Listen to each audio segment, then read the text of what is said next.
Mela, hello l-kulħadd. Nirringrazzjakom li aċċettajtu l-istedina tagħna għal dawn is-sessions osra. Konna vera skantajna kemm kien hemm persuni li applikaw insomma. Ripples is-sessjoni fuq l-iskrittura, courses osra, half an hour bite-sized sessions minn speakers differenti. Kienet idea tal-Malta Catholic Youth Network u tal-KDZ Għawdex. Jisu, l-idea li aħna nibdew nikkollaboraw. Aħna kemm il-darba ngħidu li lkom il-leaders biex nikkollaboraw flimkien l-idea tan-networking u aħna wkoll ngħixuha, ġifieri l-importanza nikkollaboraw. Din hija serja fuq il-Bibja u kemm ninformakom li kif ħarġet il-5 edizzjoni tal-Bibja bil-Malti, issibuha mill-ħwienet tal-Kotba, mill-Kurja wkoll, jew kellek titlu Bibja Docenti u tistgħu issibuha wkoll fuq l-application YouVersion. Diki, nibdew b'talba. Fil-isem tal-Missier, tal-Ibn, tal-Spiritu Santu. Amen. Hekk Mulej Ġesu, nirringrazzjawk ta' dan il-mument li qed toffrilna flimkien. Grazzi tal-li inti turi lilek innifsek permezz tal-Iskrittura, aħna narfuk permezz tal-Iskrittura nitolbuk ejna bħala leaders, bħala persuni li qed nimxu nakkumpanjaw lil żgħażagħ oħra, narfuk fl-Iskrittura u kun inti d-dawla lina. Marija, mill-Knisja nitolbuk interċedi inti għalina u wassalna għand ibnek Ġesu. Slim għalik Marija, bil-grazzja mimlija l-mulej miegħek, imbirka inti fost in-nisa u mbirek il-frott tal-ġuf tiegħek Ġesu. Qaddisa Marija Ummalla tlob għalina mitinbin, issa u fis-siegħa tal-mewt tagħna. Amen. Santa Missier tal-Spiritu Santu. Father Stefan, ħaħalli fidejk issa. Tajjeb, thank you. Jiena ħanimxi skont dawk il-temi li tajtni, ġifieri nsemmihom, Benjamin. Kif trid, Father? Ok, mela għajna sabħajja nagħmilek għalli nkun iktar skematiku. Tajjeb. L-għonet, il-Bibja taf kemm taf qatt ma taf biżżejjed, ġifieri snin ta' studju xorta jwaslek biex taraf kemm you're scratching the surface, dejjem għandek dik is-sensazzjoni li hija profonda immens. Però at the same time, il-mulejja tina l-grazza li nkunu nafu biżżejjed biex aħna nikbru, biex aħna narfu iżjed biex nibnu din ir-relazzjoni miegħu. Ġifieri għalhekk m'għandniex għalfejn nibżgħu minnha assolutament. Jiena hekk nagħmel nixtieq ninkoraġixxi l kulħadd l-għonet, jiena l-erja tiegħi hija iktar testament il-qadim. Ninkoraġixxi l kulħadd biex aħna anke nagħmlu din is-session flimkien wara se jkun hemm ukoll Dr. Joe Chappara li huwa wkoll l-erja tiegħu hija testament il-qadim. Ma nibżgħux mill-Bibja ta' Ġesu, għaliex essenzjalment il-Testament il-qadim kienet il-Bibja ta' Ġesu tal-ewwel disċipli, kienet il-Bibja tal-Madonna. All right? Ġifieri f'dan il-kuntest hekk we approach b'dan il-mod. Ekku l-ewwel isu tema li nixtieq nitkellem fuq hija proprju għaliex il-Bibja huwa ktieb uniku meta mqabbel ma' kitbiet oħrajn tal-istess żminijiet. Nafu li il-Bibja ma kienitx l-unika kitba li nkitbet aħna ngħidu more or less 1000 sena wara Kristu. Kien hemm iktar xogħol elaborat intensiv bisu bejn 8 seklu, 2 seklu qabel Kristu, jew dak iż-żmien l-iktar. Anzi l-iktar u mbagħad l-iktar konċentrazzjoni kienet jisu 6 seklu, 6 seklu, 5 seklu, 4 seklu, dak il-perjodu kien żmien ta' produzzjoni qawwija tal-iskrittura, tat-Testament il-qadim qed ngħidu. Imma meta tħares lejn din il-kitba u l-ħafna kitbiet oħrajn, trid tgħid għalfejn di, why does it stand out? X'għandha speċjali? L-ewwel ħanna ħarsu lejha mhux minn l-ottika spiritwali ta' nies li nemmnu fl-iskrittura, l-ewwel anke jekk inħarsu lejha biss bħala kitba normali umana hija sors ta' rikkezza inkredibbli għaliex tagħtina ħafna insights tiftinna bibien biex aħna nifhmu diversi aspetti ta' l-ewwel l-istorja mhux post tal-poplu ta' Iżrael imma tal-saltniet kbar li kien hemm madwar il-poplu ta' Iżrael. Nitgħallmu anke fuq aspetti ta' arkeoloġija. Il-Bibja titfa' dawl fuq l-arkeoloġija li ssir illum. Aspetti ta' antropoloġija li nifhmu l-bniedem kif kien jgħix jirrelata mal-oħrajn, is-soċjoloġija ovvjament ukoll, il-kozmoloġija kif kienu jifmu l-ispazju, d-dinja, is-sema, il-celestial bodies, u anka hija sors importanti ħafna għal-lingwistika. Tara jekk minn il-lingwisti li jistudjaw l-iskrittura jifmu li hemm żvilupp ukoll fil-mod kif il-ludi, per eżempju, Hibru imbidel fil-Bibja biss hemm xi 4 tipi ta' Hibru, din ma naħsbux para li hemm ukoll l-Aramajk. Mbagħad ovvjament il-Grik fit-Testament il-ġdid. Imma ġifieri min jinteressalu fil-lingwa lingwistika l-istess hija xi ħaġa straordinarja. Però apparti minn dak kollu, u l-fatt illi l-kidbiet dak li ngħidulu l-engineerist ħalla impatt ukoll fuq il-Bibja, ġifieri l-Bibja ma waqgħetx mis-sema, ġifieri nkitbet minn nies illi kienu bnedmin normali, illi kienu jiġu influenzati mill-simboli, mill-idejat, mill-istejjer tal-popli l-oħra wkoll u nkorporawhom ukoll fil-kitbiet tagħhom. Ġifieri hemm ċerta similarities ukoll, pereżempju l-creation accounts. Tinduna li hemm ċertu similarities ma' accounts tad-dinja pagana, però ma jfissirx li b'daqshekk qisu kienu qed jikkopjaw kollox jew wieħed ma m'hemmx għalfejn imur f'dawn l-estremi għalkemm hemm studji kbar fuq hekk ukoll. Però isu aħna mbagħad immissu fuq meta nitkellmu fuq il-Bibja u ngħidu x'inhu uniku dwarha, qed proprju qed impoġġu subajna fuq kelma partikolari. Il-kelma hija ispirazzjoni. Qed ngħidu din il-kitba mhix biss frott il-bniedem.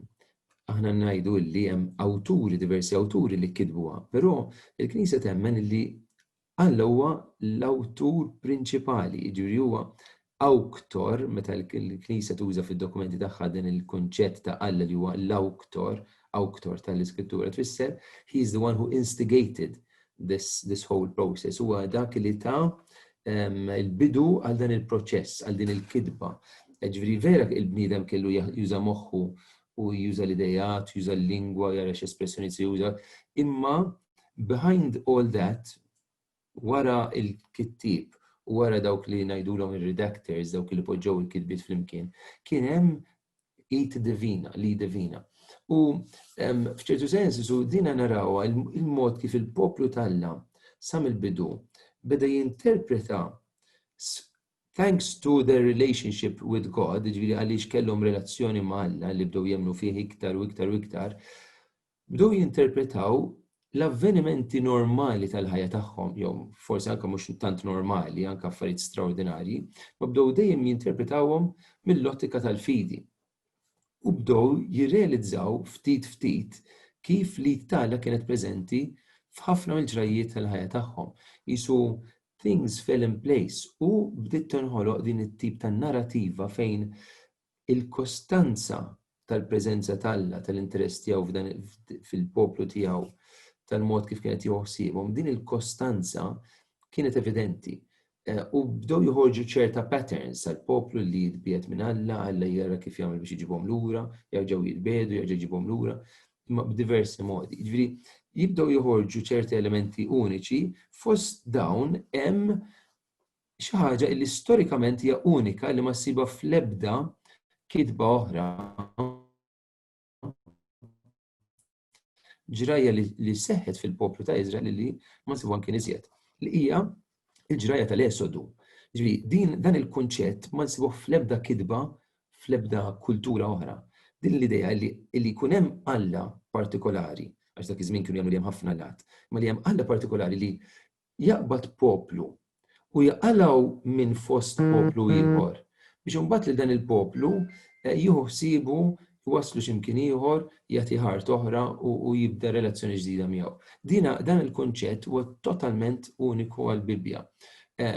Anka l-kunċett pereżempju tar-rejiet, il-mod kif il-poplu ta' Iżrael beda jħares lejn ir-rejiet tiegħu ma kienx kif kienu jaraw il-popli pagani ta' madwarhom. Il-popli pagani kienu dejjem ishom jarawhom f'konnessjoni qawwija mad-divin, kienu jkunu jew uliet l-Allat jew xi manifestazzjoni tal-Allat, imma l-poplu ta' Iżrael dejjem kien saqajh mal-art. Ir-re huwa bniedem, huwa magħżul minn Alla, midluk minn mulej, però huwa bniedem, jibqa' bniedem tad-demm u l-laħam, bl-iżbalji kollha tiegħu naraw da fil-ġrajiet ta' Sawl, ta' David, ta' Salomon u r-rejiet kollha, ġifieri hemm uħud minnhom li huma ppreżentati bħala rejiet tajbin, imma essenzjalment hemm dejjem din l-umanità fihom.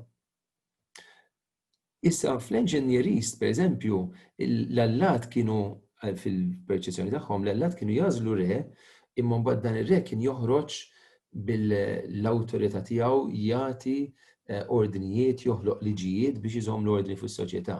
Fil-poplu ta' Iżrael il-kunċett huwa totalment differenti. Il-liġi ma tiġix mir-re.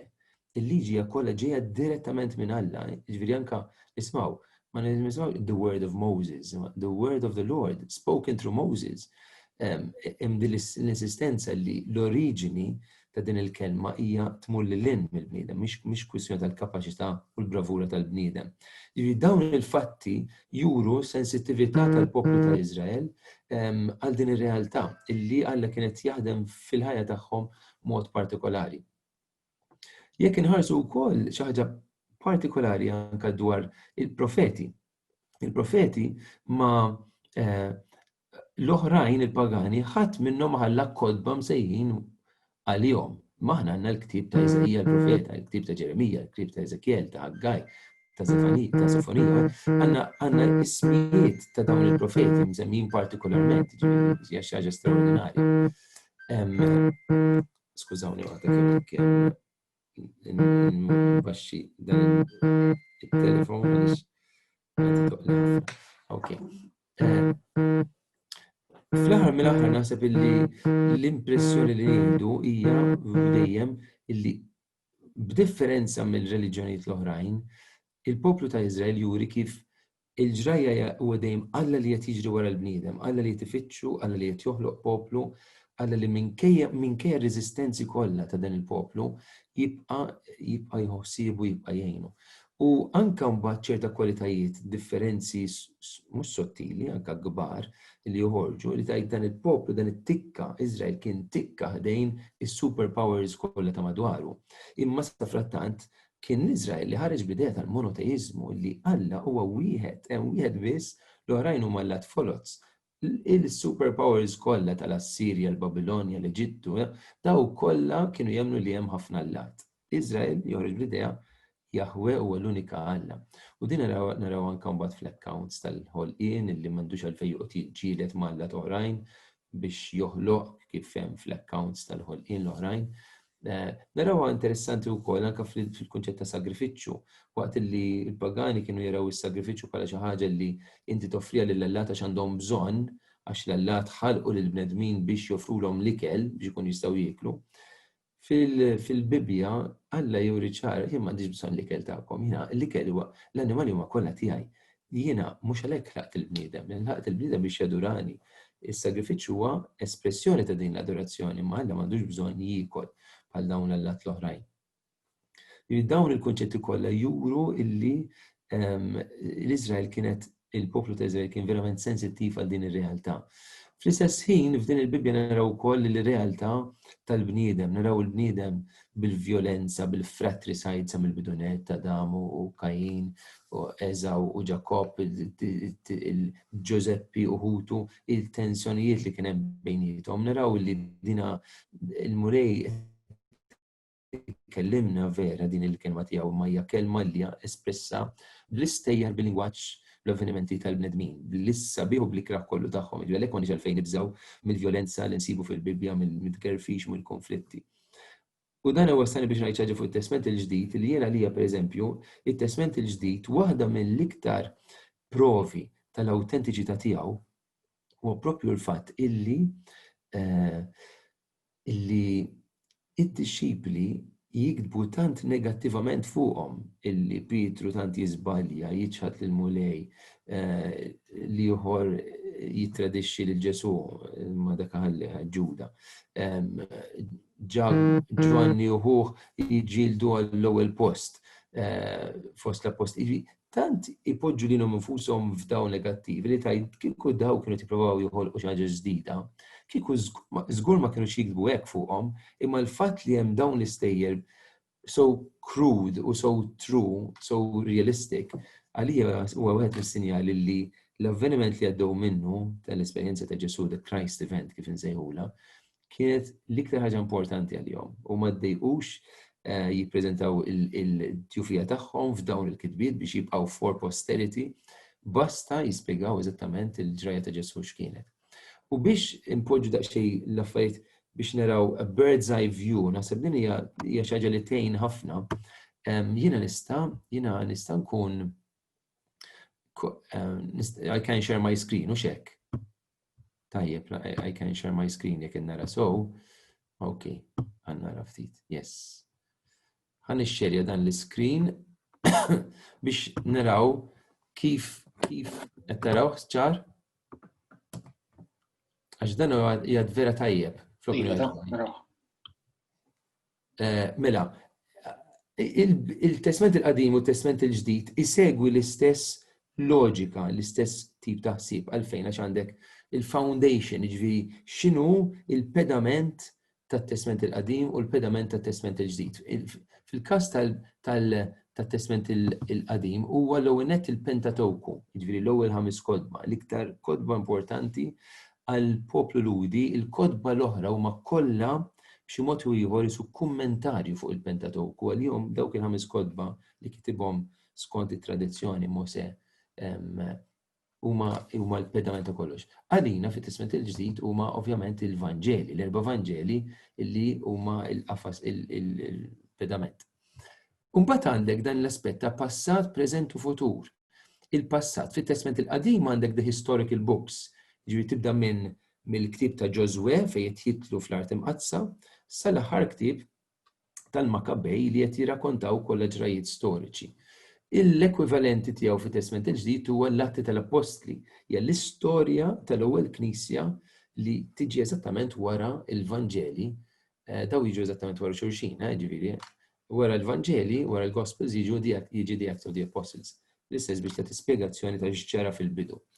Fil-Pentateuku, wara l-historical books, għandek għalfejn hawn miktub preżent hawnhekk, the present, għalfejn għax tiġi sezzjoni tal-kodba sapjenzjali u poetiċi, bħalma l-ktib tal-Proverbi, l-ktib tas-Salmi, per eżempju, l-ktib ta' Job, Kohelet, Wisdom u oħrajn, illi jgħinuk biex tkun taf kif għandek timxi illum. Jitfaw ħafna dawl, mhux fuq x'ġara Mosè, profeti ħaġa wara, ma kif inti għandek tgħix ħajja tajba. Dawk huma sors sabiħ immens, anke biex tużhom maż-żgħażagħ pereżempju. Tista' toħloq diskussjonijiet enormament sbieħ fuqhom dawn. Mbagħad l-ekwivalenti fit-testament il-ġdid huma the apostolic letters li fihom mod partikolari Pawlu fil-maġġor parti, ma mhux biss, kontinwament jgħid lill-komunitajiet kif għandhom jgħixu, kif għandhom jaġixxu ma' xulxin bħala nsar biex jgħinhom jifhmu x'għandhom x'inhi l-ħajja nisrejja ta' vera. U mbagħad hemm ukoll l-aspett tal-futur li fit-testament il-qadim huma l-kodba profetiċi b'mod ġeneriku, ġifieri ngħidu daw l-aspetti profetiċi qed jippontaw lejn il-miġġa ta' Kristu. Għalkemm qed juru wkoll kif wieħed għandu jgħix, imma jisu bħala ottika dak jiġu interpretati wkoll. Li imqabbel mat-testament il-ġdid huwa l-aħħar ktib tat-testament il-ġdid illi jipponta lejn dak li qed irid jiġri fil-ktib tal-Apokalissi. Naħseb din hija mod sabiħ ħafna kif għalmenu niraw daqsxejn dan il-qafas jaħdem. Ħafna ħin ma daffi ma realizzajtx li jtir daqshekk il-ħin malaj. Kif għandna naqraw il-Bibbja, il-kuntest, it-tipoloġija, l-aspetti differenti. L-ewwel kemm importanti li napprezzaw il-fatt li f'din il-kultura li ta' tant importanza għax intkom għandi nifhem ħafna minnkom għandkom xi konnessjoni maż-żgħażagħ. F'din il-kultura li tant tat importanza liż-żgħażagħ, old age, li turi rispett lejn il-kbar, l-awtorità, xorta ippreżentat ħafna żgħażagħ bħala mudell straordinarju ta' fidi, ta' kuraġġ, ta' erf, ta' integrità. Ibda minn Giuseppe li kien second in command fl-Eġittu, dak kollu li ġara fl-ħajja tiegħu, David fil-ġlida tiegħu kontra Gulija, meta kien għadu żgħir ovvjament, Daniel li kien meżul minn Nebukadnezzar, illi kien għarif biżejjed biex ma jiġġudikax lil Sużanna, ma jiġġudika bis-sewwa. Samuel it-tifel żgħir li l-mulejsa minn ta' żgħira ta' missjoni kbira, it-tifel żgħir li nsibu fl-iskrittura li jagħti l-ħobs u l-ħut lil Ġesu biex u jagħmel miraklu bih. U Timotju l-isqof li għadu żagħżugħ illi Pawlu jwissih u jgħidu biex ikun kuraġġuż anke fiż-żożija tiegħu. F'da kollu, ġifieri dan rridu napprezzawh, però mbagħad kif naqraw l-iskrittura? L-unet rridu nifhmu li meta naqraw l-iskrittura, mod partikolari testament il-qadim, dak li nkun naraw mhux interess li konna eżattament dettalji storiċi. Kultant huwa ħażin li ngħidu, is this a fact? Did it truly happen? It might not be a fact, but it is true. Din irridu nagħmlu distinzjoni. Aħna bħala Kattoliċi u ħafna Protestanti jifhmu illi kultant ċerta rakkonti ma jurux il-fatti storiċi eżattament kif ġraw, però juru veritajiet ta' fidi għaliex l-awtur irid jispjega mhux history per se, imma qed jagħtina a theology of history, qed jagħtina dawn l-elementi kollha li ġraw, forsi kultant iżewwaqa l-istorja iva jqaċċad forsi jżid imma biex iġġanna niġu in touch jew aware ta' ċed jiġri fuq livell iktar profond, iktar spiritwali. Ovvjament, imbagħad hemm min jaqra b'mod differenti, pereżempju hemm il-creationist theories, hemm dawk illi l-Bibja jieħduhom bħala source litterali u source awtorevoli, mhux biss fuq affarijiet ta' fidi, imma anke fuq affarijiet ta' history u science. Jgħidulek hekk il-Bibja tajt li d-dinja nħolqot 5000 sena ilu. Mela hekk xjentifikament bil-fors hekk ġifieri aħna ma nitlux f'dak it-tip ta' diskors għaliex huwa diskors fundamentalistiku u fil-fundamentalizmu hemm riskju li wieħed isir anke suġġettiv li jaqra kollox u li jitlef ċerta pereżempju kull verb li huwa diskritt fil-passat jieħduha eżattament bħala fatt storiku. Ma jgħidux li din setat kienet storja li nħolqot mill-awtur biex tina storja. Bħalma Ġesu għamel fuq il-paraboli. Kien jispjega l-paraboli b'dan il-mod. Darba kien hemm raġel li ma jfissirx li ġara verament qed jagħti storja, okay? Però hemm erba' modi kif naqraw l-iskrittura wkoll. Waħda hija dik ngħidulha the-literal sense. The-literal sense hija meta aħna naqraw l-iskrittura u nippruvaw nifhmu l-awtur f'dak iż-żmien, f'dak il-kuntest, x'kien qed jipprova jgħid lill-udjenza tiegħu, mhux lili, l-ewwel lill-udjenza tiegħu. Għalfejn juża dil-kelma, għalfejn juża dil-immaġini, għalfejn dal-istejjer, għalfejn din il-parabola, jew dal-proverbju, ma dak dil-literal sense. Imma mbagħad hemm livelli ieħor jgħidulu the spiritual sense, u the spiritual sense jinqasam fit-tlieta. Wieħed jista' jkun li Dr. Ċappar ħajkellimkom fuq wara li xa jitkellem fuq il-preżenza ta' Ġesu fl-iskrittura kollha. Allora ma nixtieqx nieqaf ħafna fuqha, ma din qed tirrigwarda kif elementi fit-Testament il-Qadim jippuntaw lejn realtajiet fit-Testament il-Ġdid. Pereżempju nsemmu waħda l-Arka ta' Noe, iktar eslejha, dak iż-żmien kienet tfisser xi ħaġa partikolari, imma aħna li naqraw issa dik l-arka li kienet magħmula mill-injam illi permezz tagħha salvaw ċerta bnedmin, inqabluha mal-salib ta' Ġesu li hija magħmula mill-injam li permezz tagħha salvaw il-bnedmin ukoll.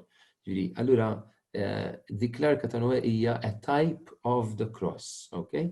U hemm ħafna konnessjonijiet speċjalment li kienu il-Fathers of the Church fil-dar rigward. Mbagħad mod ieħor kif naqraw l-iskrittura huwa li ngħidu l-iskrittura l-aspett morali kif qed tgħinni biex jiena nkun naf kif għandi ngħix kif għandi nimxi. Issa hawnhekk irridu noqogħdu attenti ħafna.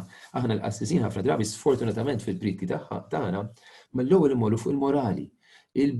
Mela fil-Vanġelu tal-lum Ġesu qed jgħidilna biex naġixxu hekk, biex ma nagħmlux hekk, biex dejjem hekk imorru. Kif se? U imiss the good news. Ġifieri, dana, ok, il-morali importanti, però hemm mod spiritwali ieħor kif naqraw l-iskrittura. Dak li jgħidulu anagogical, li tipponta lejn ir-realtajiet li qed iridu jseħħu, kif il-Knisja tkun, il-qdusija tagħna, kif aħna se nkunu salvi l-qudiem, eċetera, eċetera. These are the promises, this is the good news ukoll. Ġifieri hawnhekk ma nisħqux biżżejjed fuq dal-affarijiet. Aħna ma l-ewwel immorru fuq kif għandek tgħix u tara u attent u tiseddiri ħafna direttivi, ħafna istruzzjonijiet. Il-Bibja mhix istruzzjonijiet biss, jekk nirriduċuha, kważi ngħidu l-kelma, nirriduċuha l-istruzzjonijiet biss, nkunu nissugraw. 50 kliem irid ngħid xi ħaġa fuq l-għodot biex tifhem l-Iskrittura. ċerta, jien nixtieq insemmilkom xi litteratura fil-fatt. Hawnhekk ara nista' nagħmel share screen ukoll u nagħmel hekk. Ħallintkom taraw dawn il-resources. Mela bħala skużawni. Bħala litteratura The Catholic Study Bible huwa insomma, mistax nurjomkom għax qegħdin I'm sharing the screen. The Catholic Study Bible huwa Bibja, hija Bibja li fil-bidu għandek introduzzjoni twila immens ta' iktar minn 400 paġna, anzi iktar minn 500 paġna illi tiddiskrivi il-kodba kollha, ġifieri tajt tisma' jiena ħanistudja daqsxejn ħanipprova nagħmel Bible study fuq xi ktieb partikolari. Taqbad dik il-section fuq mill-Catholic Study Bible u tagħtik spjegazzjoni tajba immens. Ovvjament ukoll hemm the New Jerome Biblical Commentary f'dak rigward ukoll jgħinek ħafna. Apparti minn hekk jidħol ħafna fil-vrus singoli f'kull versi kważi u f'kull vers jidħol. Sakra Paġina hija series tajba ħafna wkoll, forsi ftit dettaljata imma tajba. Application Commentary l-istess, prattika, mhux komplessa. Interpretation daħħaltu hawnhekk jien imma jidilli li huwa tajjeb, minix espert fuq dan il-kommentarju, però jidilli li huwa tajjeb. William Barclay huwa the Daily Study Bible huwa series fuq kull ktib tal-Testament il-ġdid, New Testament. Anke Sakra Paġina huwa fuq it-Testament il-ġdid. William Barclay huwa Protestant, allura ċerta affarijiet pereżempju fuq l-Ewkaristija u hekk huwa ma jinterpretaħiex bħalna. Some Bibles with heavy notes għamiltu ukoll, Benjamin semmilkom il-5 edizzjoni, għandha ovvjament il-5 edizzjoni għandha noti, anke f'oħrajn bl-Ingliż kultant issibu ħuti li jkunu partikolarment ikollhom ħafna noti biex jgħinu. U biblical dictionaries bħal Dufour pereżempju, Dufour li huma tajbin ħafna. Bħala websites jien nirrakkomanda ħafna il-Bible Project. Dan huwa tajjeb immens, jispjega għandu videos, hemm ħafna videos li fihom jispjega b'mod grafiku kull ktieb tal-Iskrittura u anke ċerta temi. Imma pereżempju in 5 to 10 minutes jispjegalek wieħed mill-kodba profetiċi, and it's really concise and extremely clear. Nirrakkomandaħulkom bil-qawwida. U wkoll Professor Christine Hayes lectures trid tittajpja però biex issiba tittajpja lecture 1, per eżempju, Christine Hayes. Biex nurikom, stop share, nagħmel screen share oħra. Hawnhekk dara. Dinja hawnhekk per eżempju lecture 1, the parts of the whole. Jekk tħarsu to the right, lecture 2, the Hebrew Bible in its ancient Near Eastern setting. About the Hebrew Bible in its ancient Near Eastern, tieni parti. Doublets and contradictions fil-Bibja.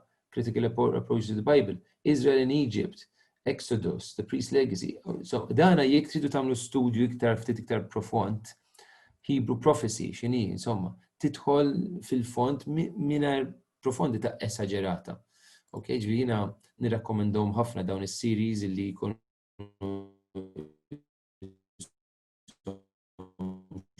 ħajkolli nikkonkludi. Biex nikkonkludi kemm nixtieq naqsam magħkom dak li naħseb huwa l-messaġġ ewlieni tal-Iskrittura kieku kelli ġifieri xejn it's a difficult task li ngħidu għadina, speċjalment f'xi monota jew tnejn, imma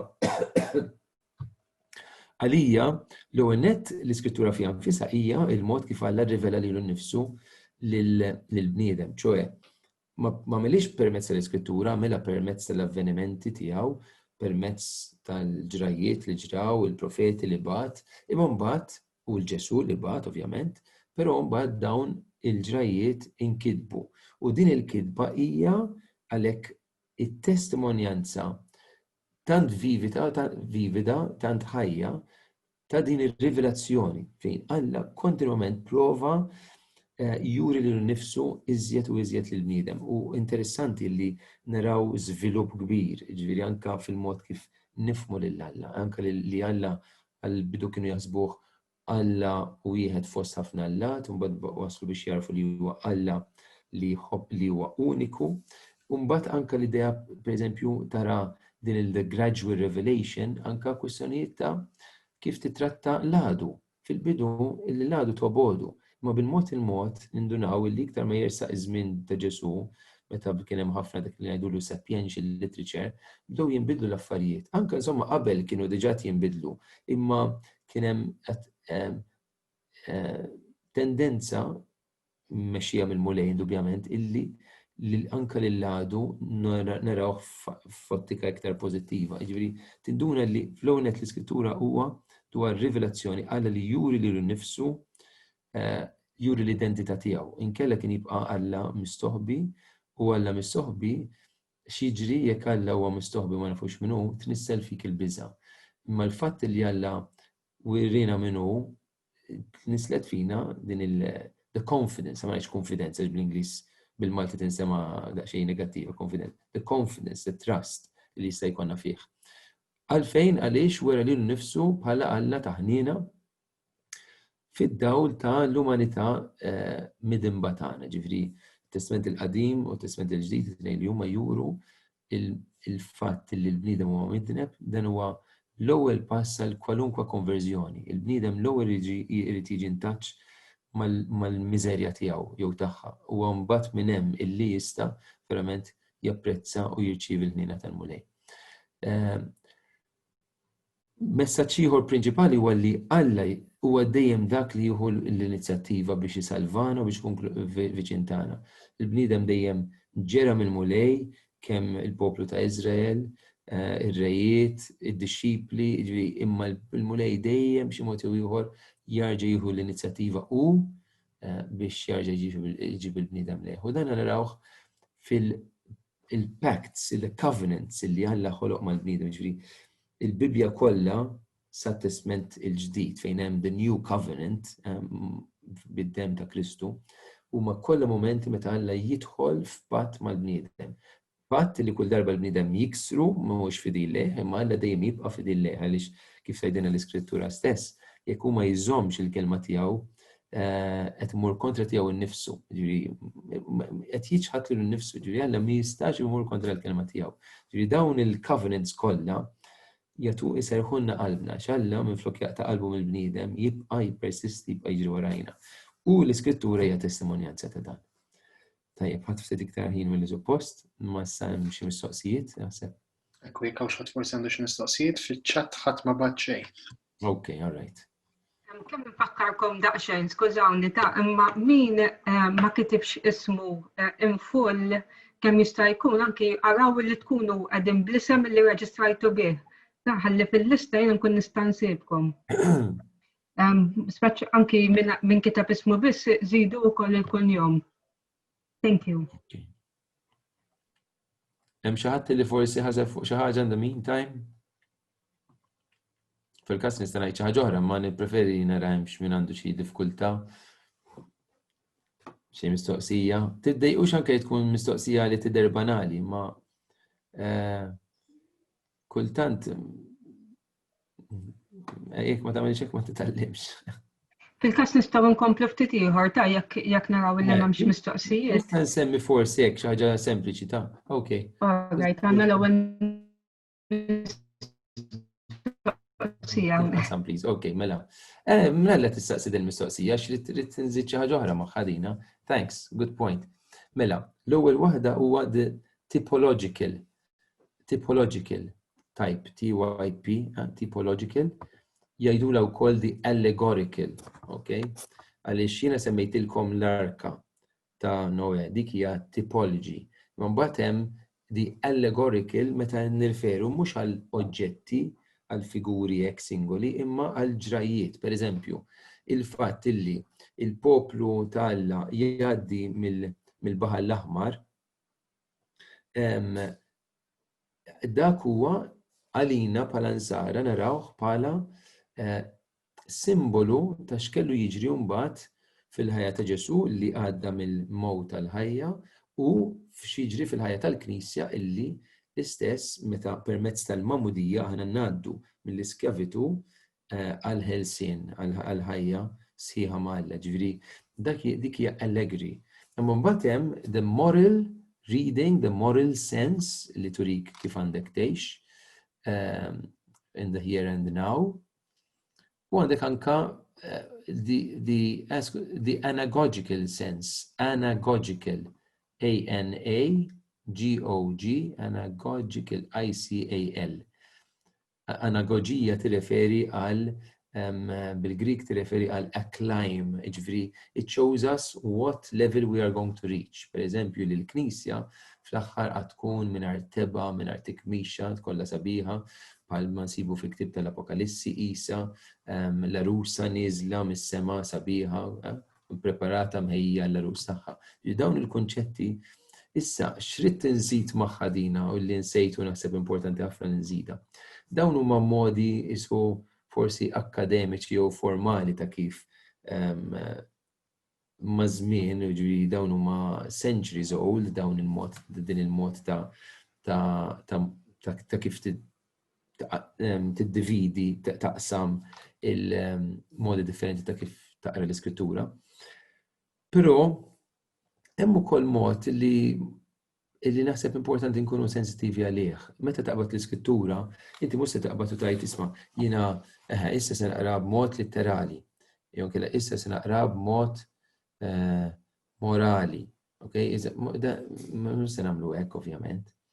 Ma fuq kollox, meta nħuduha f'idejna, hemmhekk se niltaqgħu mal-arus tagħna li huwa Ġesu. Jiena, I must become aware of the fact that I am going to meet a person hemmhekk. It's a relationship. U għalhekk f'dan is-sens jiena x'insemmi ħabib tiegħi l huwa anzjani ma meta kellu 17-il sena u kien sejmu l-università, iddeċida li jixtri Bibbja u mhux ngħidlek biex tixtru l-5th edition ta' ġifieri. Le, imma ddeċida li jixtri Bibbja u jibda jaqra biex jifhem x'in il-fidi tiegħu. U kien jaqra silta u jimmaġina, kien juża ħafna l-immaġinazzjoni jara l-Ġesu meta tifejjaq il xi ħadd kif jitkellem magħhom qabel wara, kif jitma' lil minnu bil-ġuħ, kif jgħin il-batut. Kien jimmaġina ħafna l-Ġesu. U Ġesu sar persuna reali, konkret fil-ħajja tiegħu. Ġifieri naħseb fuq kollox żdini din l-għaġġ illum smajna fil-Vanġelu tal-lum u tant sabiħ. Nar ġejt inqiegħed fid-dinja u kemm nixtieq li diġà qabad. Jekk taqbad il-Bibbja f'idejk, tissogra li tinħaraq, okay? Tissogra li tinħaraq. Għaliex huwa ktieb perikolus, huwa ktieb illi iqabbad bil-fors din il-ħuġġiġa tan-nar ta' mħabba l-Ġesu għaliex jgħinek taraf Ġesu min hu, iġibek wiċċ imbuċċ miegħu. U dan iseħħ interessanti ġifieri dak illi l-Ispirtu Qaddis li ħadem f'Marija biex fil-ġuf tagħha jiġi Ġesu u mbagħad teħli d-dinja, bl-istess mod l-Ispirtu Qaddis niżel fuq il-Knisja, anke ovvjament fuq il-poplu ta' Iżrael, imma niżel fuq il-Knisja biex permezz tax-xogħol tagħha tal-ħidma tagħha hija tagħtina il-kelma tagħna li hija l-Iskrittura li hija il-preżenza ta' Ġesu b'mod speċjali, ġifieri. U hija dejjem il-ħidma tal-Ispirtu Qaddis. U għalhekk jew ukoll l-Ispirtu Qaddis li jrid jgħinna biex nifhmu, ġifieri mhux biżejjed li tagħna l-Iskrittura, irid ikunu aħna jrid ikollna din l-openness biex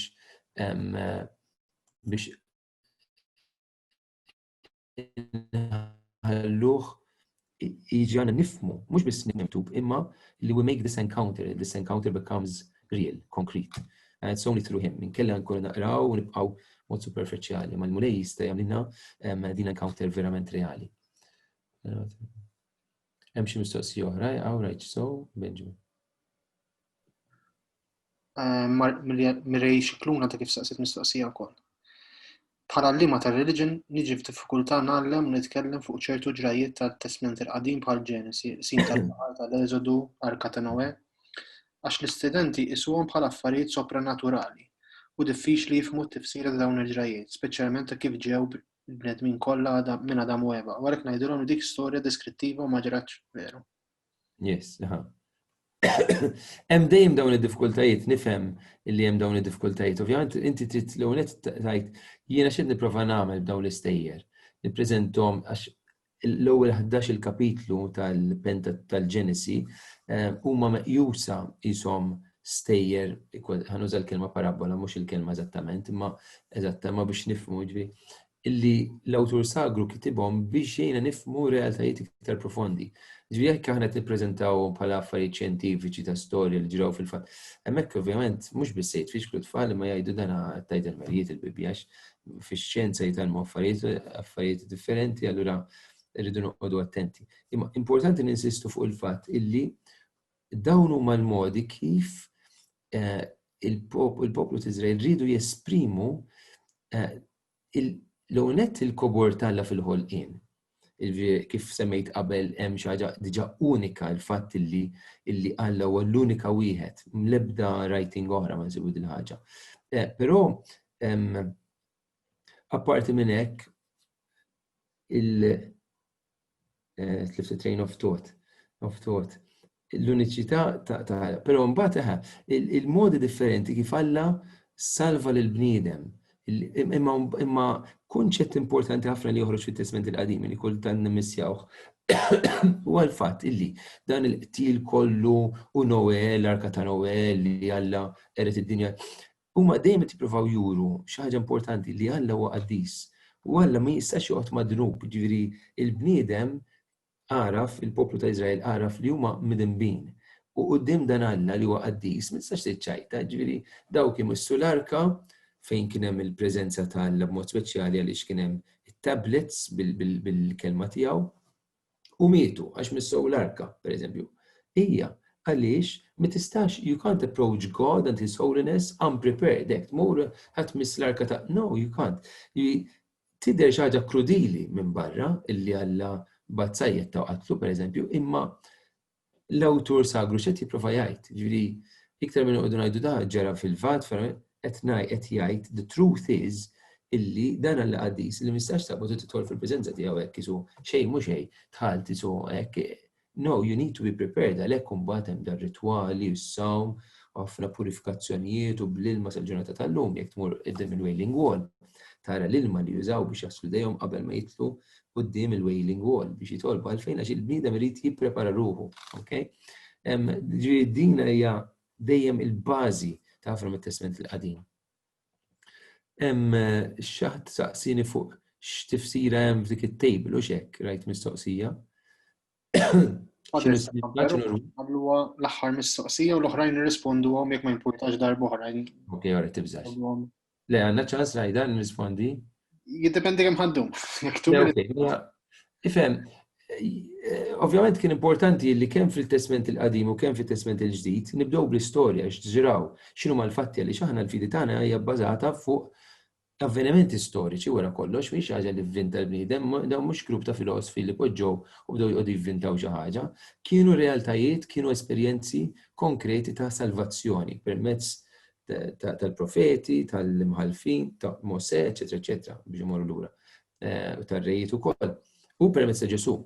Ġifieri l-istorja fil-passat kienet importanti. At the same time, il-mulej ukoll urina x'għati seħħ fit-Testament il-Qadim urina permezz tal-profeti ħejja il-miġġal Ġesu, allura kien importanti li di tiġi eżattament qabel it-Testament il-ġdid fil-mod kif organizzajna l-Bibja. Il-profeti din fl-aħħar biex jippuntaw lejn dak li trid tiġi li huwa Kristu. Fil-Testament il-ġdid l-aħħar parti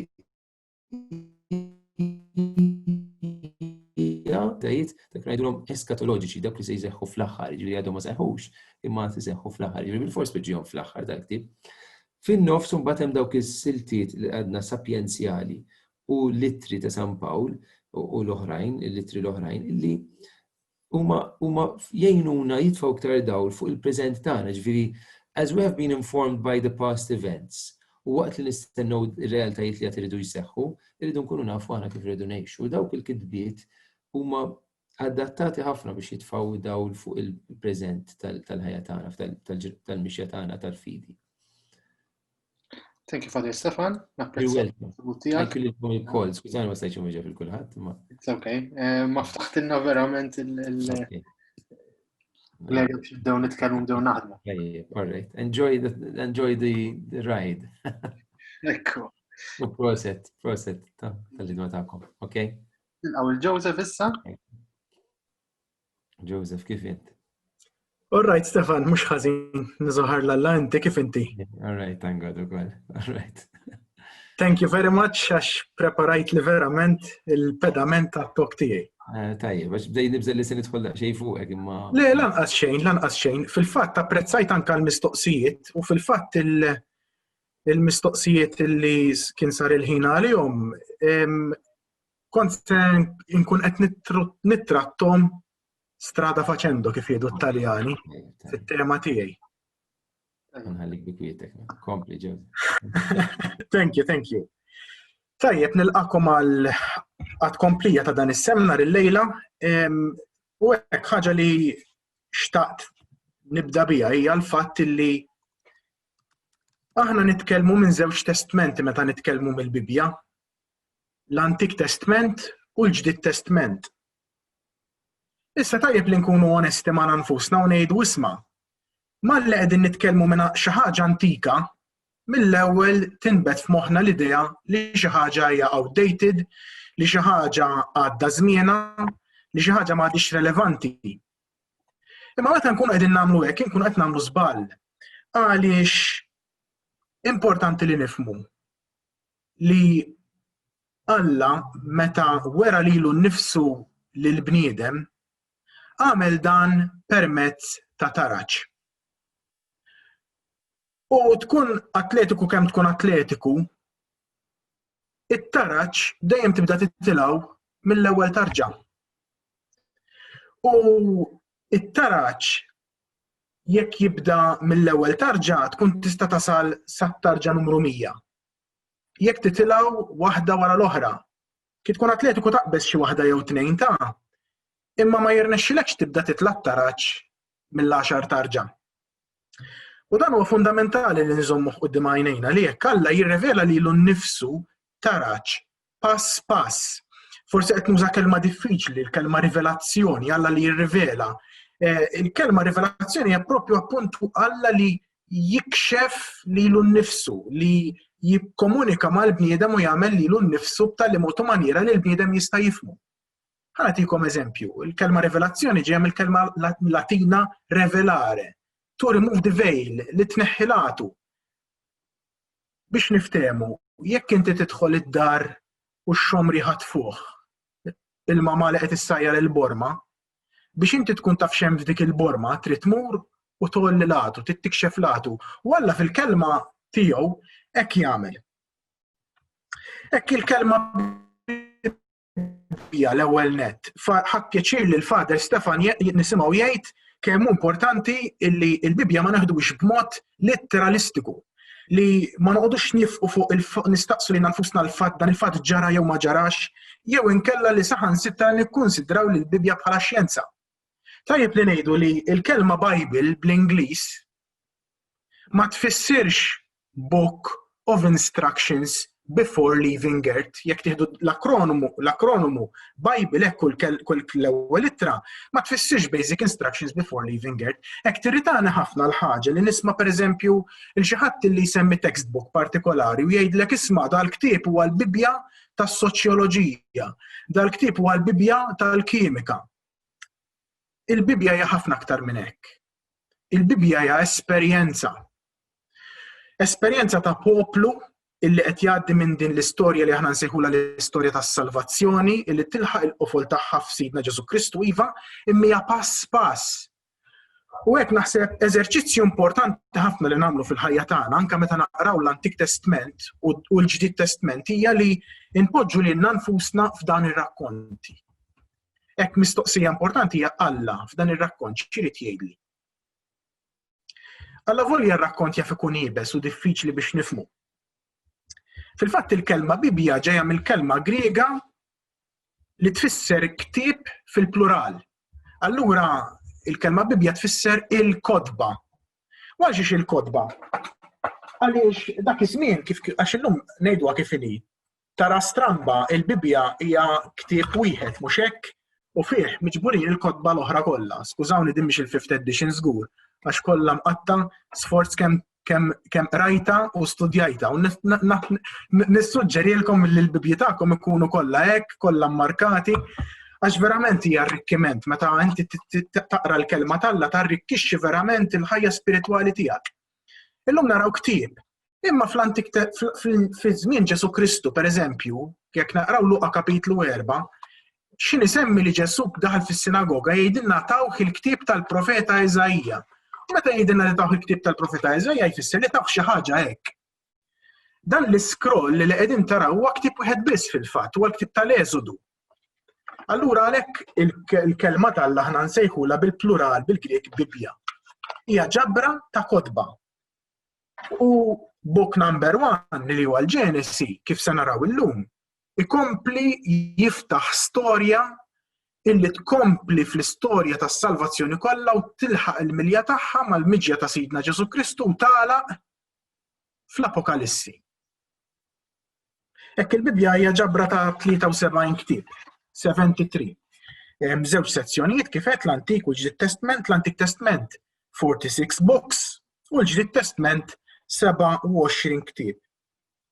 Kif qed, kull testament huwa fundamentali għax ir-rivelazzjoni hija taraġġ. Mela anke jekk hemm passaġġ forsi ibes, tajjeb li nifhmu wkoll il-kuntest tal-qari u dan semmih Father Stefan diġà. X'insemma pereżempju li ma tistax tidħol mhux preparat quddiem Alla. Huwa fatt. U Alla u l-awtur sagru ikompli jisħaq fuq dan il-fatt billi jagħti dak l-eżempju ta' meta pereżempju kienu qegħdin jieħdu l-arka fit-tempju u l-oġġiela tfixklu mill-ktieb ta' Slaten u jgħidilna li Użza mar iżomm l-arka u għax żamm l-arka Alla qatlu. Kienet waħda mill-mistoqsijiet. Imma din kif irridu nifhmuha? U semma Father Stefan il-fatt li Alla l-awtur sagru jrid ippinġi bħala dan irid jagħmel dan il-fatt li jisma' inti quddiem Alla ma tistax tersaq mhux preparat.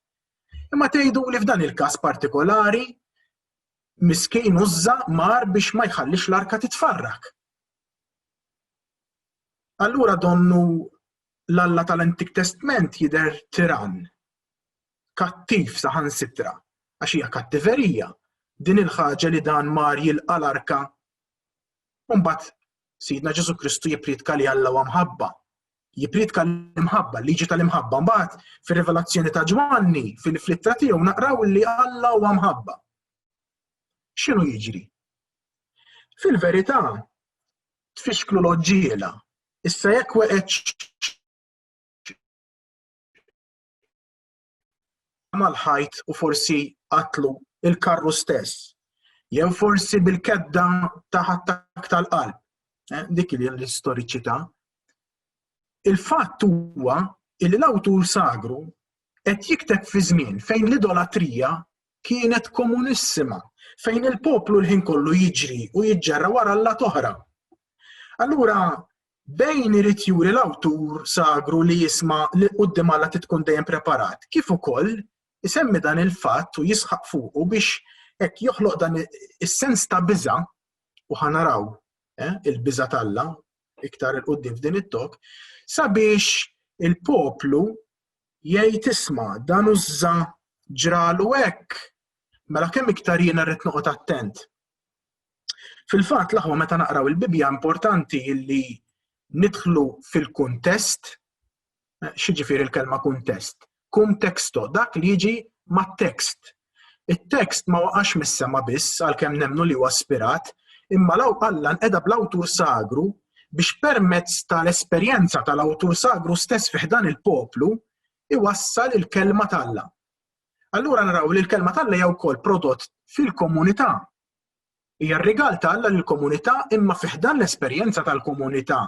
Allura l-awtur sagru ma jistax ma jikkunsidrax il-kuntest tiegħu. U allura jħoss dan il-bżonn l-awtur sagru li joħloq dan is-sens ta' biża' f'dan il-każ partikolari. Tajjeb illi meta nispjegaw liż-żgħażagħ u l-tfal tagħna fil-gruppi u hekk nisħqu u nenfasizzaw fuq dan il-fatt. Alla tal-Antik Testament huwa l-istess Alla tal-Ġdid Testament. Imma peress li r-rivelazzjoni hija taraġġ, dak iż-żmien kien importanti li l-awtur sagru iqanqal il-biża'. Ara fi żmien Sidna Ġesu Kristu fil-Ġdid Testament, Ġesu ġie wassal dak kollu għall-milja tiegħu, mela ma baqax jitkellem fuq din il-biża' ta' veru illi tqanqlek u twerwrek u ġġalek tidħol taħt il-ġebel. Imma dan Ġesu qed jippridka l-imħabba. Dan Ġesu jitrasforma din il-biża' minn biża' li tibża' minn Alla għax huwa terribbli għal din il-biża' illi titlef ir-relazzjoni tiegħek intima ma' Alla l-imbierek. Araw kif titrasforma ruħha. Ma jfissirx li Alla huwa differenti, huwa l-istess Alla. Imma huwa the understanding ta' Alla illi jevolvi u jimxi l-qudiem. U dan ħanarawh issa propju. Hekk xi ħaġa li rridu nistaqsu lilna nfusna. Għax tajjeb illi ngħidu illi l-Bibja hija realtà li hija ħafna ċċellinġjat llum. Fil-fatt, importanti fil-fema tiegħi huwa li dejjem nevitaw l-estremi. U l-estremi huma tnejn. Hemm dawk li jgħidulek isma' dawn l-istejjer Fader Stefan semma l-ewwel 11 kapitlu tal-Ġenesi, imma manka kotba li jirrakkuntaw affarijiet oħra li huma terribbli. Fosthom pereżempju semmi wkoll Fader Stefan il-Ktieb ta' Daniel, il-Ktieb tal-Apokalissi. Li ħafna min-nies jgħidulek isma' dawn huma stejjer infantili, dawn huma fairy tales, uħud minnhom laqqas biss jikkwalifikaw bħala fairy tales. Jgħidulek what a load of BS. U meta ngħidilkom BS mhux biblical studies ta' xi ħaġa oħra. Dik hija estrem. Imma mbagħad għandek l-estrem ieħor illi jgħidulek isma' il-Bibja hija ispirata minn Alla, mela allura tikkomunika fully to the full veritajiet assoluti. Fejn kull full stop u kull koma trid tkun vera kif qiegħda mmarkata u rrakkuntata. U rridu nifhmu l-aħwa illi sew estrem u sew ieħor huwa żbaljat. U ħanagħti eżempji konkreti. Għaliex jgħidu x'jgħidu dawk li jiskreditaw il-Bibja bħala a load of BS, tajjeb li ngħidu li l-Bibja ġiet mibjuwa dawk li nbijaw biss. 3.9 biljun kopja. Sissa, bej wieħed u ieħor, give or take a few thousand. 3.9 biljun kopja, mhix ċajta. It makes it the bestseller. X'ċuċu Tolkien, u x'ċuċu The Lord of the Rings, u x'ċuċu Harry Potter kemm inbijaw? Eluf u eluf u miljuni ta' kopji. Ħadd ma laħaq dan il-livell. Il-Bibja saħansitra ġiet tradotta f'2883 lingwa.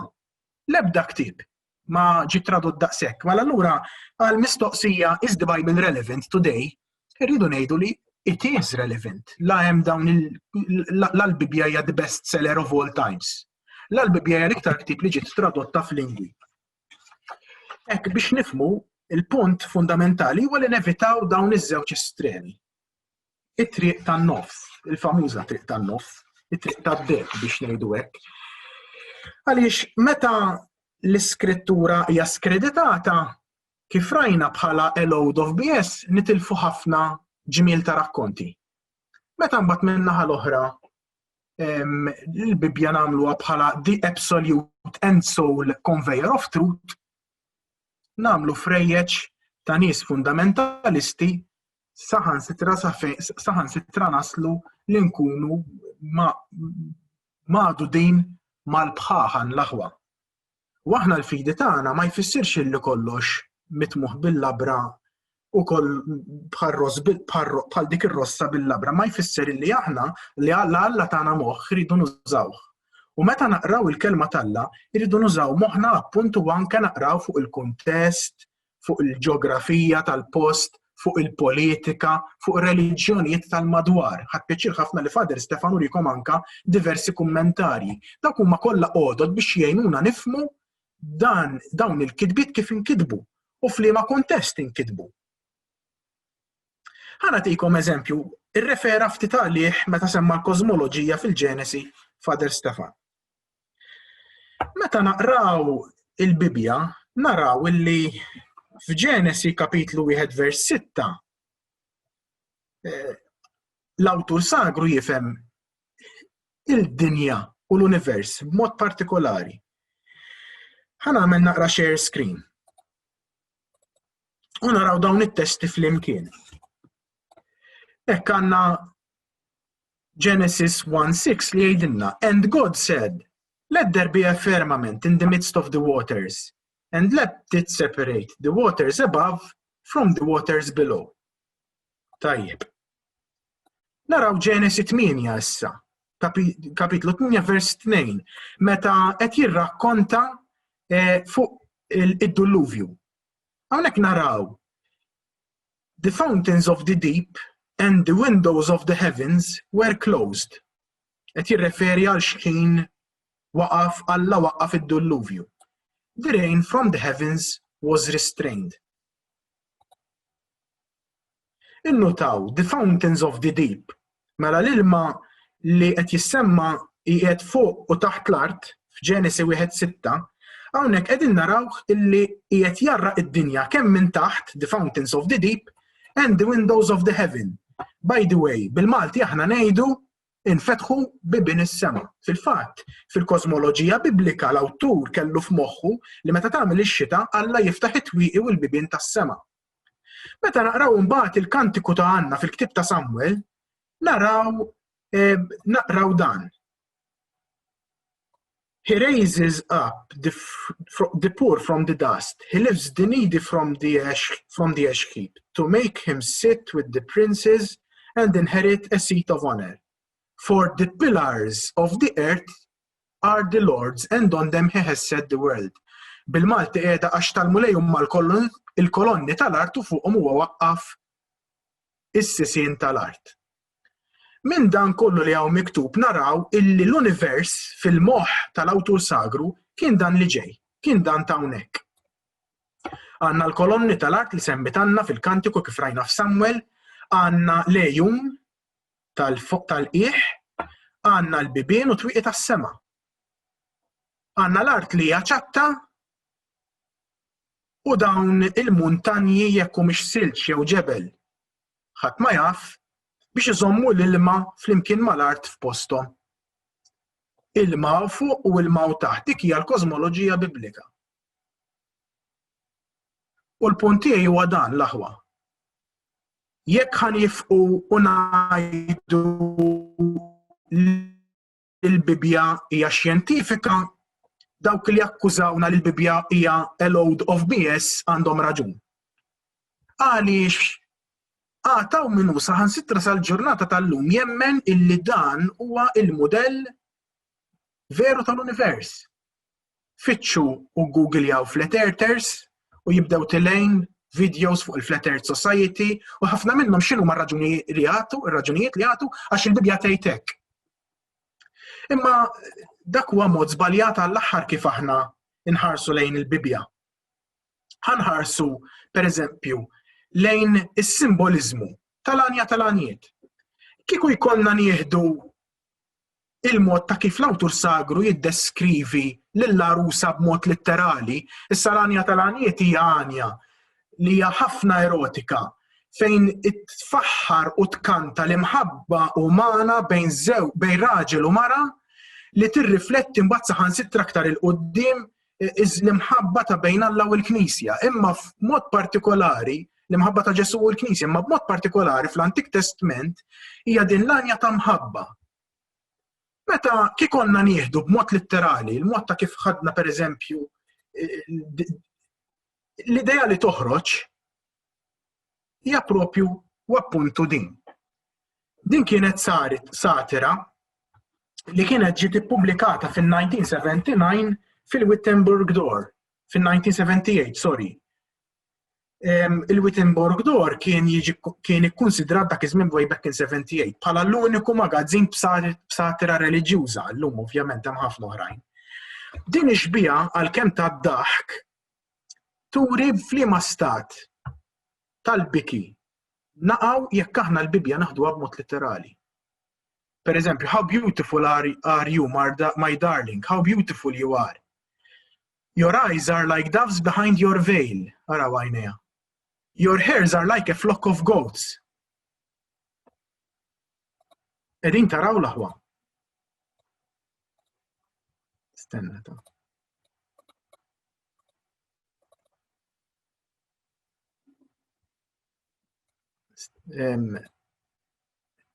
Share screen qed jidher? Fuq il-PowerPoint tal-ewwel ta'. Okay. Biex waqaf il-shared screen u warġa tal-aħħa. Mela, stop screen. Okay? Skużawni l-aħwa. Teknoloġija. Alright issa? Alright, issa ta'. Dan huwa l-ġmiel tal-arusa fl-anja tal-anjiet. Your hair is like a flock of goats. Kien fuq xara wkoll. Għandek your teeth are like a flock of newly shorn ewes. Your lips are like scarlet thread. Your temples are like a slice of pomegranate, rumina. Your neck like the Tower of David, built with rows of stones on which are hung 1,000 shields. Your two breasts are like two fawns, the twins of a gazelle. Araw kif ipinġi sidra.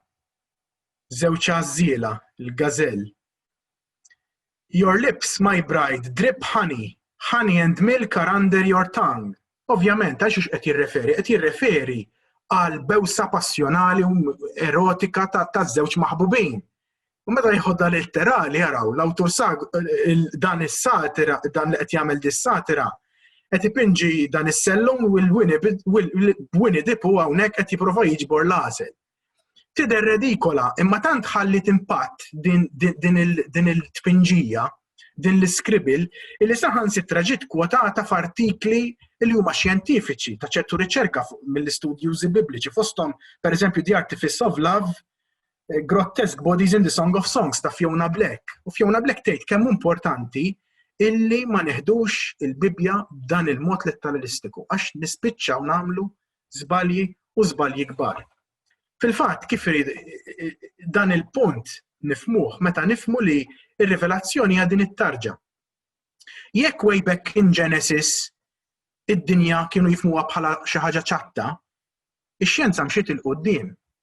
U Alla x'jagħmel? Alla jirrispetta l-għarfien limitat tal-awtur sagru ta' dak iż-żmien. Jekk ix-xjenza lill-awtur sagru kienet tgħidlu li d-dinja hija ċatta, kif jiġi dan Alla u jaqbad jgħidlu u jimponi fuqu li d-dinja hija sferika?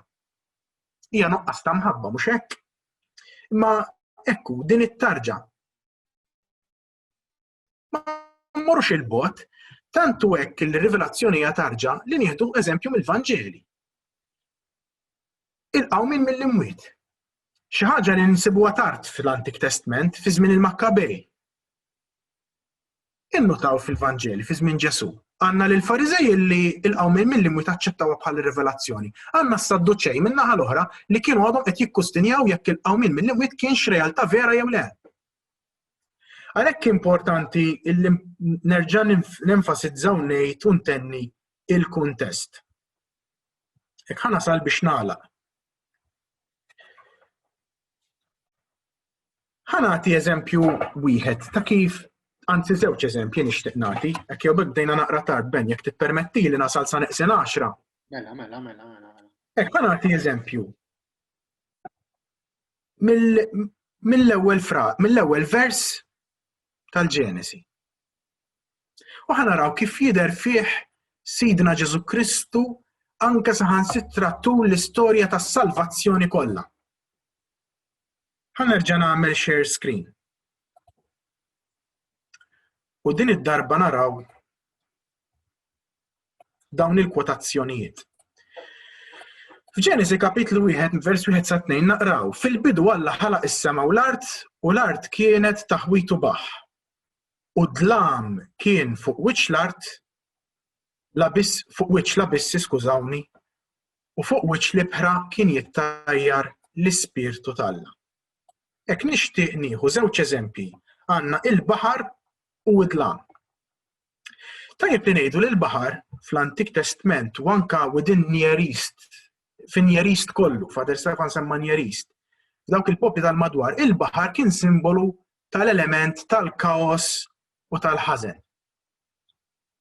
Issa hawnhekk fil-Ġenesi qegħdin naraw l-Ispirtu ta' Alla jittajjar fuq wiċċ dan il-baħar.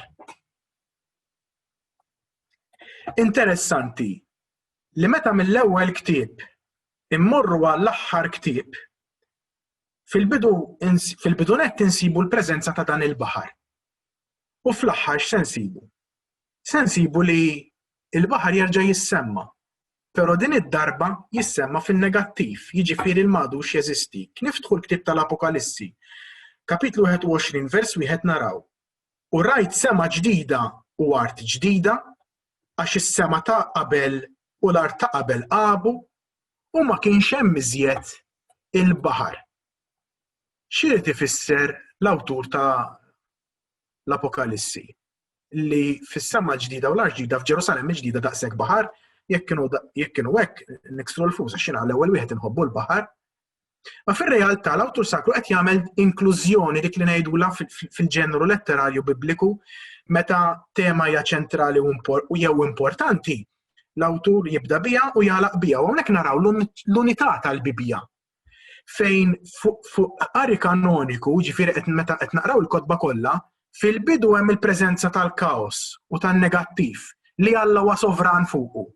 Fl-aħħar naraw li dak il-baħar m'għadux jeżisti, ġifieri in-negattiv, il-kaos m'għadux jeżisti għax Alla ħareġ rebbieħ b'mod definittiv darba l dejjem fuqu. Dak huwa l-messaġġ tal-Apokalissi, il-messaġġ ċentrali. Ir-rebħa ta' Alla fuq il-ħażen. Bejniethom bejn dawn iż-żewġ estremi Alla dejjem jidher sovran. Kif? Għandna fl-Eżodu kapitlu 14 fil-ħruġ mill-Eġittu meta Alla jgħid lil Mosè u jordalu biex jofruq il-baħar u fil-fatt Alla jofruq il-baħar, hemmhekk jidher ukoll sovran fuq dan l-element negattiv. U f'Mattew, jew anke fil-Vanġeli l-oħra ma f'Mattew b'mod partikolari, meta għandna li Ġesu jimxi fuq il-baħar. Sejħa l-Ispirtu ta' Alla jittajjar fuq wiċċ il-baħar fil-Ġenesi, din id-darba tidher is-sovranità ta' Sidna Ġesu Kristu. U anke hawnhekk, Ġesu li qiegħed joħroġ rebbieħ mhux biss fuq il-baħar, fuq dan l-element tal-kaos, imma fuq il-baħar li huwa imqalleb mill-elementi anke tar-riħ tal-kaos. U l-aħbar it-tajba hija li Pietru wkoll mexa fuq dan il-baħar. Mhux Ġesu biss mexa. Pietru mexa meta kellu l-fidi. U din hija l-istedina lili u lilek biex aħna wkoll ikollna fidi u aħna wkoll nimxu fuq dan il-baħar. Hekk mill-istess vers. Ejja nieħdu issa l-element ta' dlam. Id-dlam dejjem għal sens ta' biża' fil-qalb tal-bniedem. U ngħidu kif inhi fl-Antik Testament il-biża' kienet dejjem dik l-attitudni korretta li biha tersaq quddiem Alla l-imbierek għaliex meta tidħol fid-dlam u propju id-dlam dan huwa s-sens li qajjem, fil-fatt id-dlam fl-Antik Testament insibu bħala simbolu tal-preżenza tal-Alla. Stramba kemm tinstema' stramba. Imma f'dak id-dlam hemm ukoll l-idea ta' mument ta' rivelazzjoni kbir. Ħanaraw. Mela fil-Ġenesi li ġarajnieh. U dlam kien fuq wiċċ l-abissi u fuq wiċċ l-ibra kien jittajjar l-Ispirtu tal-Alla. Mela għandna dan id-dlam u l-Ispirtu tal-Alla jisu donnu maġunin flimkien dawn iż-żewġ elementi, l-Ispirtu tal-Alla u d-dlam. Naraw li f'Eżodu 19 u f'Dewteronomju għandna rrakkuntat li r-rivelazzjoni ta' Alla ġrat minn ġod dalma. U ġara li kif smajtu l-leħen minn ġod dalma u l-muntanja kienet tħeġġeġ bin-nar, resqu lejha l-prinċipijiet u l-kbarat tagħhom. Ir-rivelazzjoni l-kbira fil-Patt tas-Sinaj seħħet minn ġodan id-dlam. Għandna l-Ktieb ta' Ġobb u joħroġ mid-dlam ħwejjeġ mistura u fuq id-dlam jixħet id-dawl. Dejjem għandna marbut ma' dan id-dlam għax dan is-sens ta' rivelazzjoni. Alla li ħajirrivela xi ħaġa. Fil-Ktieb ta' Eżajja m'iniex ħanaqra kollox għax ma nlaħqux. Natik it-teżori fid-dlam moħbija, il-ħażniet fil-moħbiet mistura biex tkun taf li jiena l-mulej Alla ta' Iżrael li sejjaħtlek bismek. Din fija nistgħu naraw ukoll prefigurazzjoni ta' dak li se jiġri fil-Ġdid Testament. Se naraw minn hawn ftit ieħor. Naraw fit-talba ta' konsagrazzjoni ta' Salamun meta Salamun ikkonsagra t-tempju fl-ewwel ktib ta' Slaten 8:12 jew fit-tieni ktib tal-Kronaki. It-talba hija ir-rakkont huwa kelma b'kelma l-istess għalhekk tajt wieħed biss. Imbagħad Salamun qal il-mulej qal li jrid jammar fid-dlam. Imma jiena bnejtlek dar fejn tammar, x'jiġifieri l-mulej jrid jammar fid-dlam. Il-qaddis tal-qaddisin li forsi ġil nisimgħu dwaru fit-tempju, is-Sancta Sanctorum, kien post illi kellu jkun dejjem fid-dlam. Ma kienet kamra bla twieqi u l-unika entrance kienet il-bib u dak il-bib kellu il-velu tas-santwarju li jgħidu il-midraxim illi kienu jridu 11 il-ruħ, 11 il-qassis biex iġorru din l-imbirka portiera tant kemm kienet ila biex donnu jkunu ċerti li l-qaddis tal-qaddisin ikun fid-dlam ċappa, pitch black. Għal xi xax propju fl-Antik Testament hemm din l-idea li id-dlam huwa il-preżenza ta' Alla u fl-istess ħin din ir-rivelazzjoni ta' Alla. X'jiġri? Jiġi l-Ġdid Testament, jiġi s-sija fejn Sidna Ġesu Kristu jasal biex imut fuq is-salib u l-Evanġelisti x'dettalji jgħiduna. Jiena ħadd il-Marku hawnhekk. X'in saret is-sitt waqgħet dalma kbira fuq il-pajjiż kollu sad-9 sija. U fid-9 sija Ġesu għajjad bleħen qawwi Eloj Eloj lemma sabaqtani. U għal-mument fejn Ġesu qiegħed imut. Donnu, apparti l-eklissi u l-fatt storiku jew ma kienx, is-simbolizmu qawwi irid jerġa' jsejjaħ din ix-xbija ta' Iżajja. Jiena noħroġ it-teżori tiegħi fid-dlam mistura biex tarfu li jiena l-mulej. X'intaqgħet dik id-dalma u fuq kollox.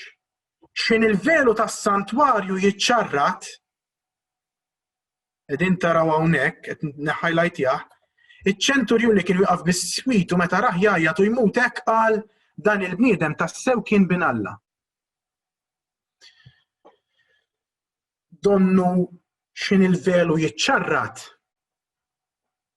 Is-simboliżmu ċar huwa li f'dak is-santwarju seta' jidħol f'dik il-qaddis tal-qaddisin seta' jidħol biss il-qassis darba fis-sena fil-Jom Kippur. Issa permezz tal-mewt ta' Sidna Ġesu Kristu, il-velu jiċċarrat kulħadd jista' jidħol hemm ġew.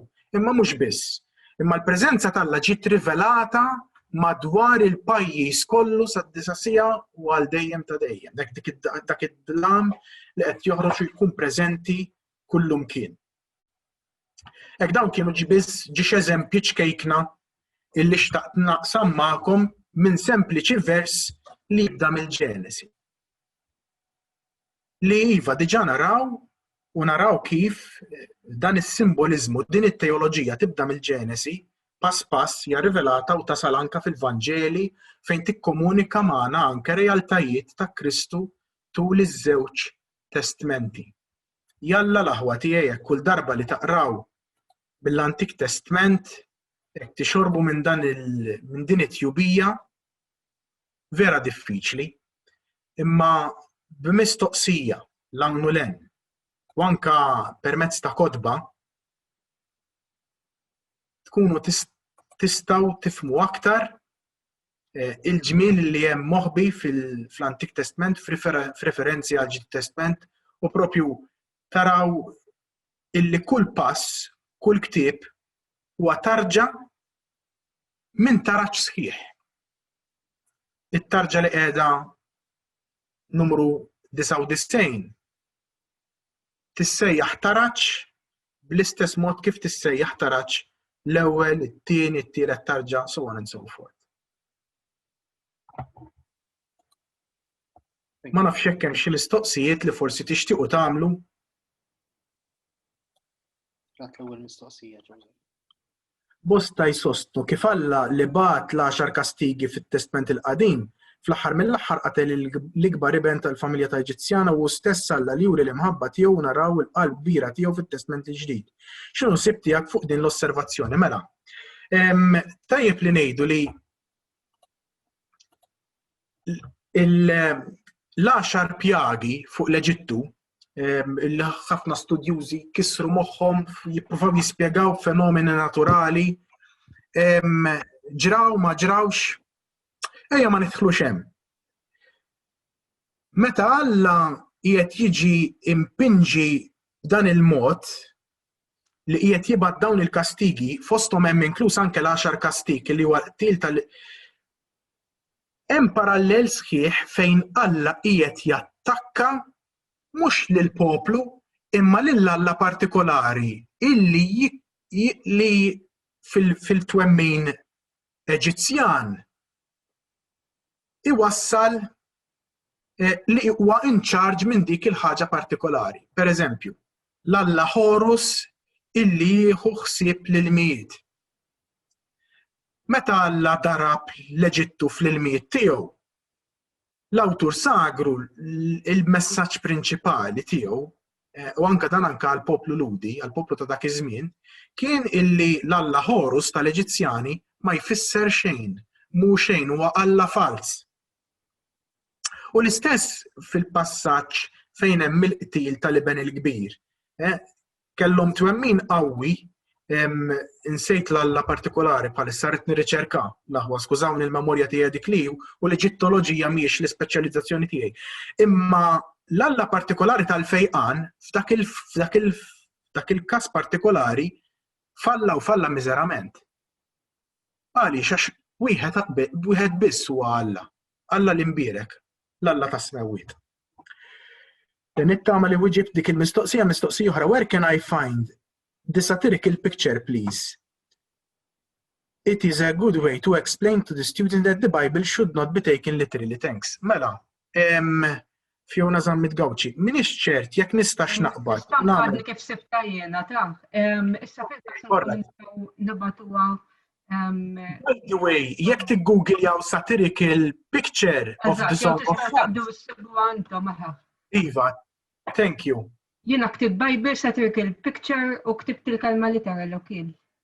All right, prosit, ekku. Jekk tridu tfittxu s-sors tagħha, kif qedtilkom fil-Wittenberg door ta' 1978. Pinġija ċertu wieħed Dan Hart, D-E-N ismu u Hart H-A-R-T. Jew inkella fil-ktieb The Artifice of Love, Grotesque Bodies in the Song of Songs ta' Fiona Black mill-kullana Library of the Old Testament Studies. Il-page number ma ktibtux, ma fil-ktib jidher. Aw sibuha chapter 1.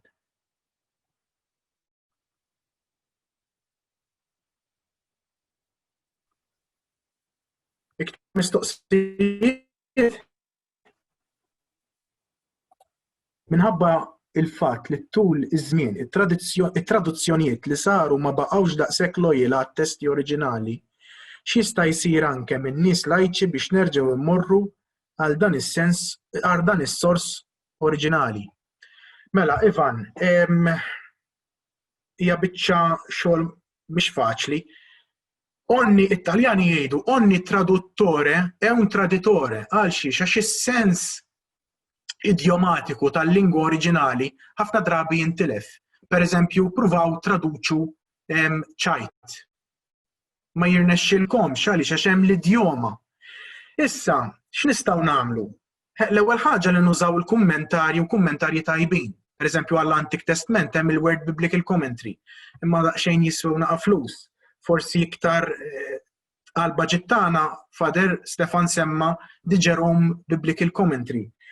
Kummentarju u kodba li jispjegaw il-kelma tal-Alla jgħinuna ħafna. Fil-fatt ħafna minnhom ikunu xjentifiċi allura jagħmlu referenzi anke għal-lingwi oriġinali. Jista' jkun ukoll min għandu iktar kuraġġ jistudja il-lingwi oriġinali. Hemm kodba illi huma grammatiċi li forsi ma taf inti, l-Università nagħtu kors bażiku fil-lingwi, jiena Father Stefan, jiena għall-Grek, Father Stefan l-Ebrajk. Imma mhux kulħadd jista'. Hekk xi ħaġa li tgħinkom ukoll hija dizzjonarju tal-Bibja, dan huwa l-iktar wieħed li jinbih u l-iktar wieħed li faċli li ssibu, Dictionary of the Bible. Fil-bookstores prinċipali reliġjużi issibu żgur ta' John Mackenzie, Ġiżwita, Dictionary of the Bible. Mela, Marija Kakija biex stenna, jiena Claudia Laferla, jiena għandna l-paralleli li semmejt inti dwar l-allat Eġizzjani nista' nibgħat aktar tard? Ma fhimx imma.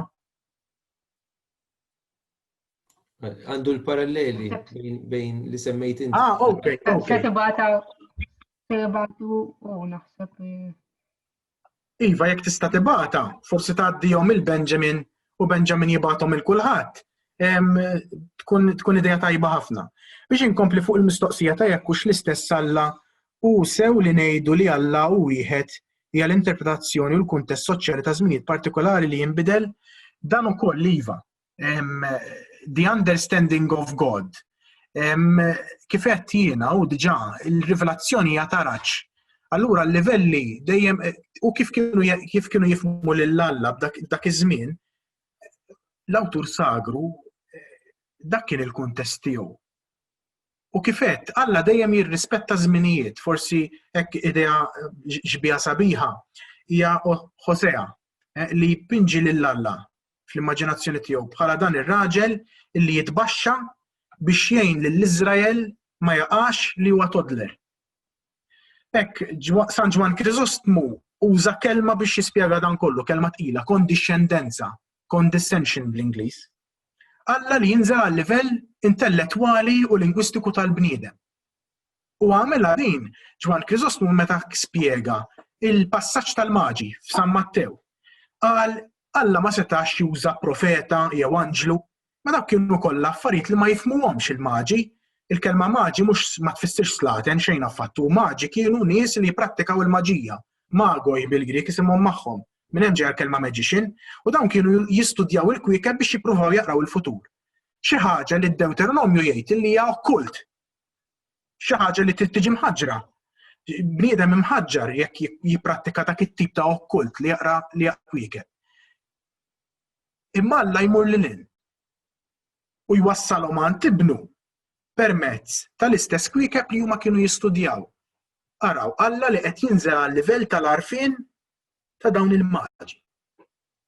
U l-istess aħna rridu nagħmlu meta naqraw il-kotba mqazza fil-waqt li inlaħmuhom bl-esperjenza tagħna u nlaħmu l-esperjenza tagħna permezz tal-kelma tal-Alla biex nifhmu aktar. Importanti li naqraw kummentarji, kotba li jgħinuna nifhmu aktar il-Bibja, jew tistaqsu xi saċerdot, xi espert fil-qasam. Hija ġusta l-idea ta' Alla gwerrier qawwi fit-Testament il-Qadim meta Alla juri lilu nnifsu I will be gracious to whom I will be gracious. Tajjeb, Mark, din hija mistoqsija interessanti fil-fatt l-Alla tal-Antik Testament fil-bidunet lil Jahwe kienu Alla Jahwe gwerrier jew l-Alla tal-muntanji għax dak iż-żmien dik kienet l-understanding tagħhom. Imma ovvjament dan fid-dawl anke tal-popli ta' Njerist. Għal xiex, għax fi Njerist kienu jemmnu illi meta poplu jitlef fi gwerra kontra ieħor, l-ewwel ma tiġri tkun hemm gwerra fis-sema li mbagħad tirrifletti fi gwerra kosmika. Mela jien naf jekk il-Moabiti kienu jaduraw lil Alla Kemox, dan l-Alla jekk tilef ma' Jahwe ifisser illi Iżrael ħajrbaħ fuq il-Moabiti. Dik kien l-understanding. Bil-mod il-mod, meta bdew jifhmu li Alla huwa uniku, Alla huwa wieħed, u tajjeb li ngħidu li l-Lut kienu jemmnu li Alla huwa wieħed b'mod pjuttost tardif. Qabel kienu jemmnu li l-Allat huma ħafna, però l-Alla jsir Alla nazzjonali. Jahwe huwa l-Alla nazzjonali ta' Iżrael. Kemox huwa l-Alla nazzjonali ta' Moab, per eżempju. L-Alla Baal, l-Alla nazzjonali tal-Feniċi.